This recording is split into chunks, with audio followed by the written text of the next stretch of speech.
Ignition sequence starts. 6, 5, 4, 3, 2, 1, 0. Liftoff. We have a liftoff.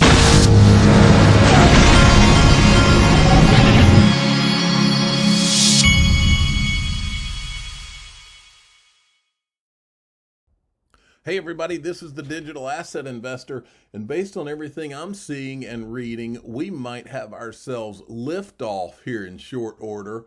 Look at what the XRP price is doing. We're at 164, 165, up over 10%. We've got ourselves an XRP that is outperforming everything right now. Look, litecoin is doing well. Let's go down here and look at Stellar. We've got a Stellar that's coming back up. The market overall is coming back up, but from what I can tell, XRP is the one that is trending the most here. Look at this. These are the crypto return rates. I want you to look at what has happened over the last few days. What do you see? One pattern that I see is a lot of these proof of work coins it's almost like the veil has been lifted. And all of a sudden, the truth is out there. And the truth is that proof of work doesn't work. I've been telling you this for maybe years, but at least months. And you've got XRP.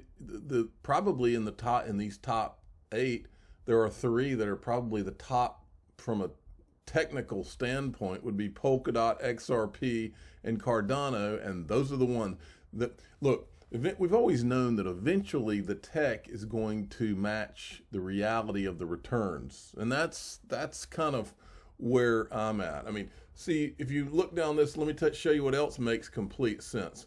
This, minus 48. I did a tweet the other day where I was like, all of this, if I see one more dog shown, I'm going to vomit on my phone because it is so stupid. It is so stupid, this idea that you create some digital asset out of nowhere and just put some silly animal on it, and then all of a sudden everybody's going to want to invest. That's ridiculous. It's a joke. It's all a joke. What matters in the end, I've said it since the inception of this channel, is utility. These two are going to have utility. A lot of these are not going to have any utility because they don't work. Okay? Now, watch. Dark Defender. I don't even know how to say that first two words. I hope all is well. XRP is preparing to break out at 162. Now look where the price is, folks. 163. We are right there. Let me go back. We all discussed this level before. Here's an update on 1DHA. My expectations, I keep expectations the same. Supporter 136 and 129. You all know the targets. And here's his targets. Here's the target levels: 162, 173, 196, 272, 589. And no, I don't think he means the 589 a lot of you are thinking. 922 and 1333. I like all of those numbers. Crypto Bull says massive gains. All these different TA and chart people are saying the same thing. They're seeing something that has their alarm bells going off. Massive gains ahead for gains for XRP ahead. And then Crypto Wizard, here's your daily reminder that XRP's bull run is just starting. I've been calling this for over 6 months and nothing has changed. XRP is going to fly and you deserve it. Anybody who's been listening to my voice for over a year deserves it more than anybody in crypto. The XRP holders that have stood fast for the last 1 to 3 years, you deserve it more than anybody. And I've always known we were going to get it. Hey, Oseko Carmona sent me this one. This is another guy that's a TA guy. XRP has my permission to begin vertical ascent to $3. All of these guys are calling for this thing to take off, and most of them are calling for an all-time high. In conjunction with that, I saw this, XRP attorney seal.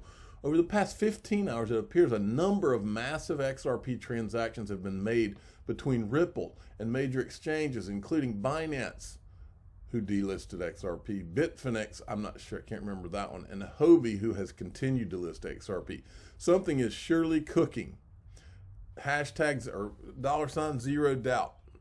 I think something's cooking too. I've felt this for the last 5 days or 3 days. Now, I wanted to give a shout out to Julia Chatterley. She, of course, is the one that called Anthony Pompliano out and said, doesn't XRP, isn't it more climate friendly than Bitcoin? And he didn't respond. And then Riz XRP is thanking her for the other thing, which is that when she was doing an interview, I think yesterday, she appropriately flashed up their XRP beside Bitcoin and Ether. And that's the way it should be. It should have been all along. They all know that XRP is the one that has the real utility and is the real threat to those two, and that's why they haven't been showing them and haven't acted like that it was on the same level, knowing that it is the one that threatened both of them in terms of jumping them. And jumping them is just not acceptable to these people, because if it ever happens, there is no reason to own Bitcoin and there's no reason to own proof of work Ethereum, period. And they all know it. They've always known it. Monica Long tweeted this yesterday. Even before Elon Musk tweet last week, crypto industry participants, some at least, recognize we need to address our collective carbon footprint. Through industry groups like Crypto Climate Accord, uniting towards a 100% renewable future is imperative. I agree. All right, so she's retweeting this TechCrunch thing right here. Okay. This is interesting right here. This is from James Fallant. He's talking about the SEC lawsuit. SEC has filed another objection to the motion to intervene. The SEC's mission statement is among other things, to protect investors. The SEC has argued from the beginning of this enforcement action that XRP is a security, thereby arguing that XRP holders are actually XRP investors. In its latest filing, it attacks XRP holders. It says because movements are not seeking to appear as objective friends of the court, but rather to advance their own interests to pursue claims against the SEC. Defendants request that movements appear as amici, I guess I'm saying that right, should be denied. It's clear that the SEC is antagonistic towards XRP holders and has no intention of protecting them or advancing XRP holders' interests, which leads to only one conclusion. The enforcement action brought by the SEC has never been intended to protect anyone or anything. Its only objective has been to destroy XRP, XRP holders, and Ripple. The SEC is horribly misguided and needs to end this travesty. This right here is the truth. I'm going to say it again. The enforcement action brought by the SEC has never been intended to protect anyone or anything. Its only objective has been to destroy XRP, XRP holders, and Ripple. The SEC is horribly misguided and needs to end this travesty. That's knocking it out of the park. That's 1,000% true. Sergeant Obi-Wan, we hadn't seen him a lot in a while. Hello, Sergeant Obi-Wan. He says, he tweeted me this. Today, this is Tom Emmer, who believes XRP is not a security, per his interview where Brad Garlinghouse was in the interview with him. Today, I'm reintroducing the Safe Harbor for Forked Assets Act. Cryptocurrency has innovated quickly, and the IRS has struggled to keep up. This bill will prevent penalties against taxpayers until the IRS develops pragmatic guidance on forked assets. Read more here. Now, you have to ask yourself, is this legislation specifically about Flare, the Flare drop? Because talk about timely, and look, I'm no tech guy, but I think that the whole concept of Flare is that it's a fork of the XRP ledger. I think. Don't quote me on that, because I don't remember exactly from a technical standpoint how that works, but I think it's a fork of the XRP ledger. And if that's the case, then you have to wonder if that's what this part of what this legislation's about, because this comes down to that same tax issue that I was bringing up the other day, which is if you're going to drop the Flare and you're going to drop it as ordinary income, the way my understanding is the way the IRS views this stuff right now is that when you receive a drop, you get it's taxed as ordinary income when you receive it, whatever the value of it is, whatever the IRS decides the value of it is at that time. And then if you ever sell it, you'll be taxed on as a short-term or a long-term gain. Well, the problem there is, and that's what I think he's getting at here, the problem is the IRS needs to get really specific on how they determine the value at the time of the drop, because if a fork is happening on a certain date, do they value it at 0 because it doesn't have a market yet until the fork happens, or do they give it some value? And how in the hell are we supposed to all know what the value is at the time of the fork? Because you could find yourself in a terrible situation. And this goes right back to the same thing that's going on with this Ripple SEC lawsuit. These government organizations, the way they do things is they keep things open-ended. They don't want to give you any answers, and that way they can just decide whether or not to. So Ripple works with the SEC for 8 years, and then the SEC turns on them and says, hey, well, yeah, you've been working with us for 8 years, but you should have known you were breaking laws, and so therefore we're going to sue you. Well, the IRS is doing the same thing by not giving very specific guidance to taxpayers. Well, we're not going to tell you exactly how this is going to be looked at until after it happens. That way we leave ourselves all the options in the world to come after you. It's the same problem. And this is what needs to be solved. So hooray for Tom Emmer. He's one of the good guys in Congress. Okay, now, as usual, CNBC is talking about the wrong thing with Bitcoin because they are part of the Bitcoin marketing machine.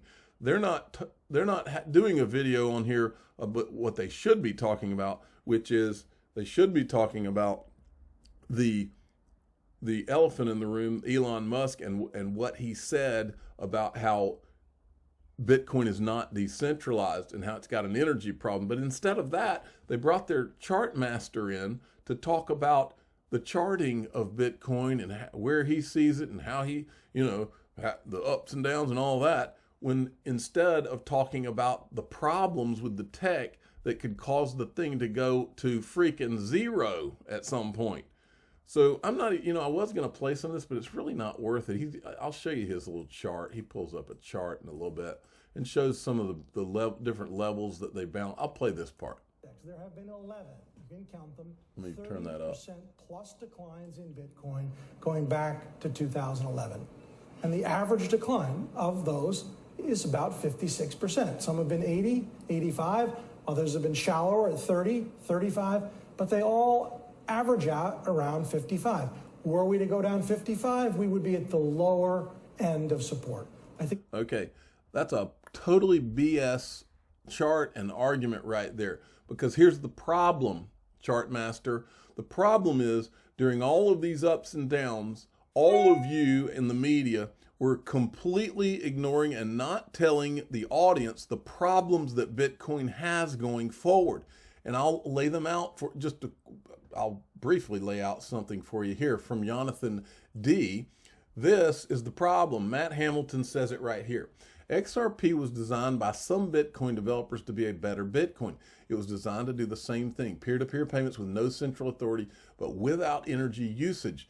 They then formed a company, Ripple, that went on to develop a swift replacement using the XRP ledger, And then he goes down here. Look at this. You can't fix Bitcoin in a foundational level, as its entire premise is based on those foundations.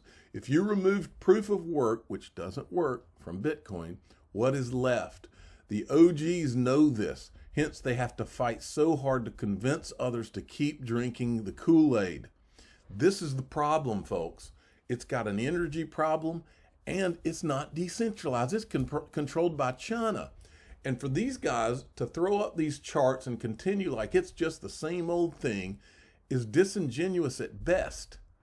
It's intentionally misleading at worst, or maybe not the worst, but somewhere in the middle. It's other things at the very worst. Now, those of you that are watching Crypto Boom and all of this, you need to make sure you're protected. I've got this at the top of the description of my videos. Pure VPN, or at least this video, Pure VPN, there's a link to it, and here's a little article. It says, should I use a VPN for cryptocurrency transactions? It kind of shows you here where like hackers are trying to get to you, or if you're trying to be tracked by anyone, it goes through the VPN and it keeps you kind of separate from it. It says there are the key reasons why you should use a VPN when working with cryptocurrency. It encrypts your data. It adds another layer of security against malware, viruses, phishing attacks, hides your IP address to prevent IP tracking by hackers, Privacy-oriented VPN doesn't store your logs and has a kill switch. So this is why I have a VPN, and anybody who's on the internet this day and time should have antivirus and a VPN. Anyway, go check it out in the description of my video. I'm the digital asset investor. I'm not an investment advisor. This is for entertainment purposes only. Please subscribe, hit the like button.